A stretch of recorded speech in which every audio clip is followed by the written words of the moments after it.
하나님의 말씀 누가복음 8장 11절로 15절입니다.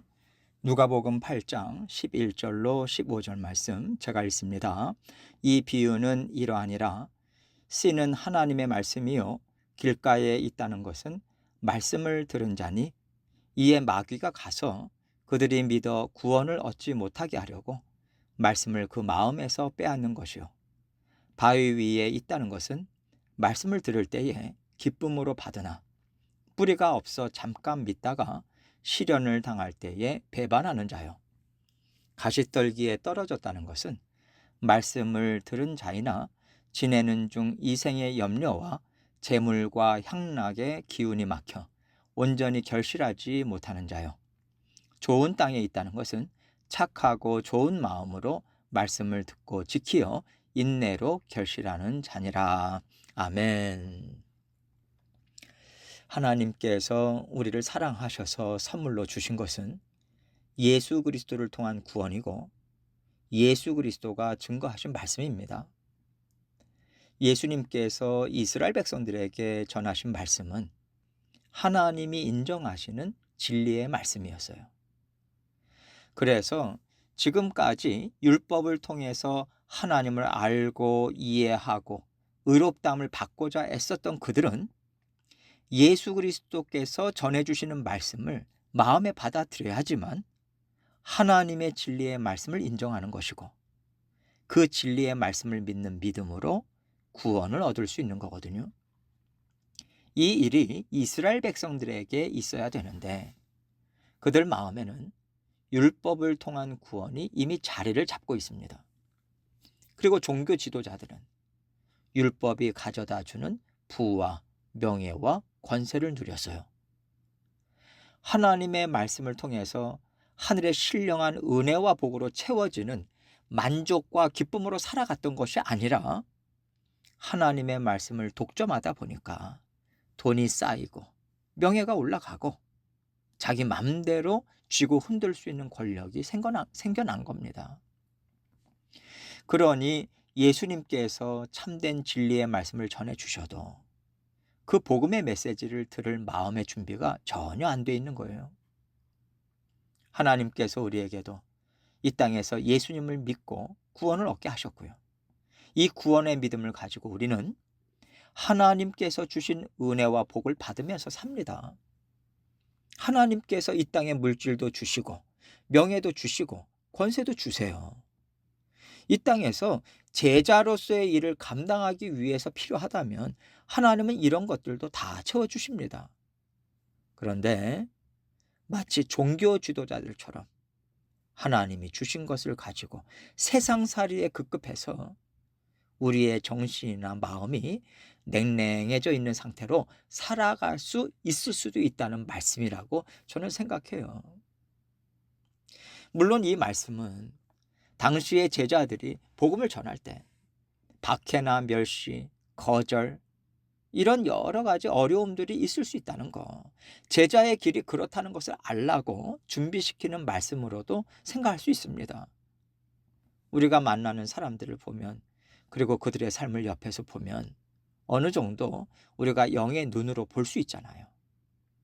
그런 것을 분별할 수 있어야 영적으로 도와줄 수 있으니까 분별하기 위해서도 이러한 말씀들이 적절하고 필요합니다. 그러나 우리가 다른 사람들은 영의 눈으로 분별하면서 정작 우리 마음은 제대로 분별하지 못하고 산다면 우리를 통해서 전해지는 복음이 다른 사람들에게 유익이 되겠습니까? 내가 항상 영적으로 깨어 있어서 하나님의 은혜에 만족하고 감사하고 기뻐해야 다른 사람들에게도 좋은 영향력을 미칠 수 있잖아요.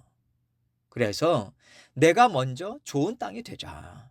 이 마음으로 오늘 말씀을 함께 살펴보면 좋겠습니다. 11절로 12절입니다. 이 비유는 이러하니라.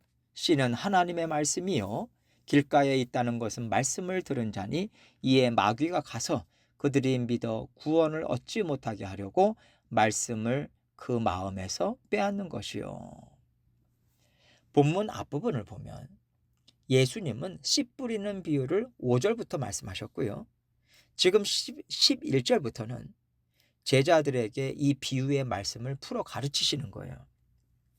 씨가 길가에 떨어졌다. 바위 위에 떨어졌다. 가시떨기 속에 떨어졌다. 이렇게 나누어서 말씀하시는데 예수님이 제자들에게 얘기해 주고 싶은 것은요. 사람의 마음은 언제든지 하나님의 말씀을 내어 버릴 수 있다는 겁니다. 그리고 마귀가 가서 그들이 믿어 구원을 얻지 못하게 하려고 말씀을 그 마음에서 뺏어갔다. 이 말씀은요. 영적인 이유가 있음을 알려주고 계신 거예요. 우리가 구원을 얻지 못하게 하고 또 구원을 얻었으나 누리지 못하게 하는 영적인 존재가 반드시 일하고 있다는 얘기인 거죠. 그래서 우리는 이 영적인 존재를 알아야 하고 이것이 영의 일이라는 것도 분별할 줄 알아야 합니다. 씨가 길가에 뿌려졌다. 사람들이 수없이 밟고 지나가겠죠. 공중에 나는 새들이 먹이를 찾아다니다가 그 씨를 가만 놔둘 리가 없습니다. 그러니까 다 낚아채서 먹어요. 겉으로 볼 때 이런 사람들은요. 세상에서 부족한 게 없으니까 뭐 하나님의 도우심이나 복이 필요하겠나 이렇게 보일 수도 있지요. 그래서 그 사람이 영적으로 전혀 갈급함이 없다고 이해할 수 있지만 사실 그 사람에게는 영적인 문제가 있다는 거예요.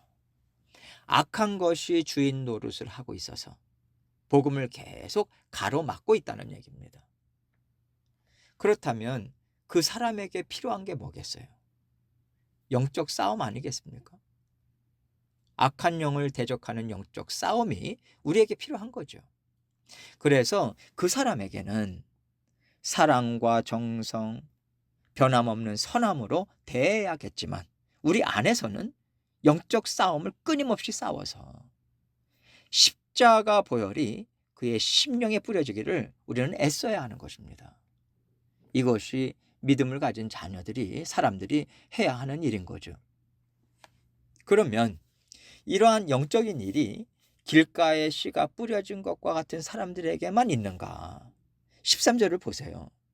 바위 위에 있다는 것은 말씀을 들을 때에 기쁨으로 받으나 뿌리가 없어 잠깐 믿다가 시련을 당할 때에 배반하는 자요. 바위 위에 흙이 살짝 덮여져 있으면 씨가 떨어져서 싹이 트고 잠깐은 자라날 수 있어요. 그렇지만 해가 뜨겁게 비치면 금방 사그라들 수밖에 없는 거죠. 이것을 예수님께서는 시련을 당할 때 배반하는 자다 이렇게 설명하십니다. 복음을 잘 받아들이나 했더니 집안에 무슨 일이 생겼어요.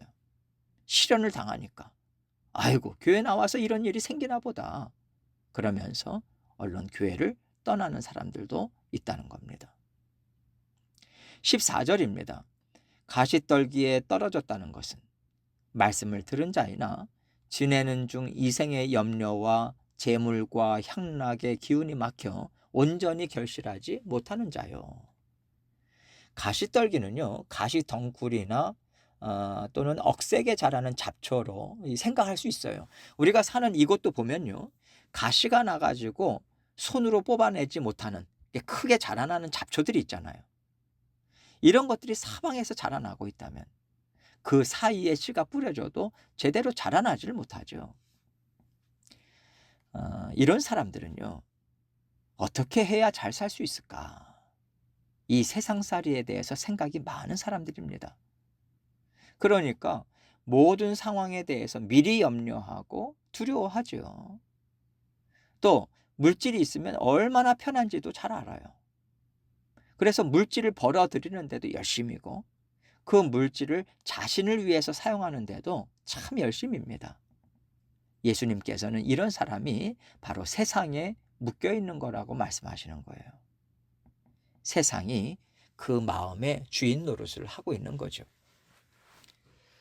겉모습은 다 다르게 나타나지만 영적인 뿌리는 같습니다.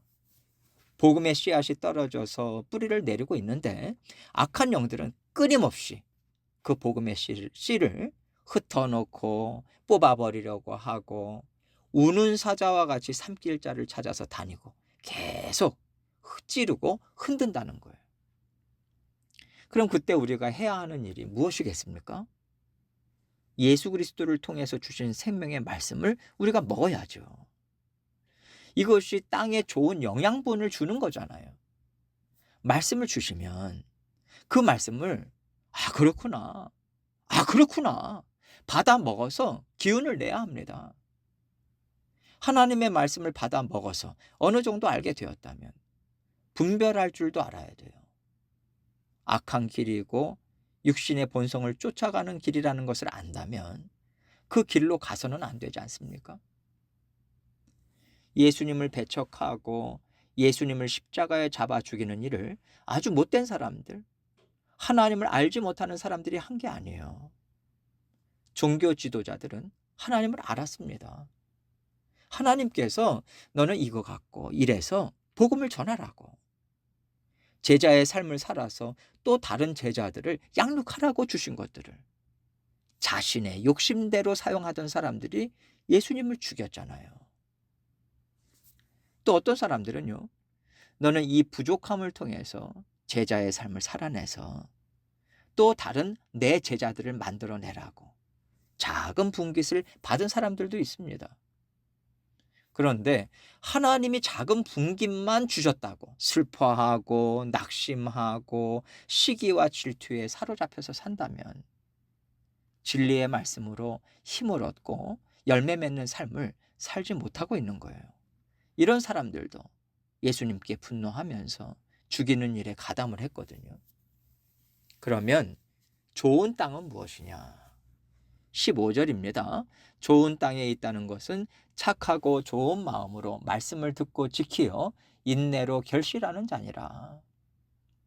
착하고 좋은 마음은요, 하나님께서 왜 나에게 이 물질을 주셨는지, 이 명예를 주셨는지, 왜 이 부족함을 주셨는지, 이 아픔을 주셨는지 그 뜻을 제대로 깨닫고 그대로 감사로 받아서요, 하나님의 말씀대로 살아내고자 꿋꿋이 인내하고 순종하면서 걸어가고자 하는 마음이에요. 이것이 바로 좋은 땅입니다.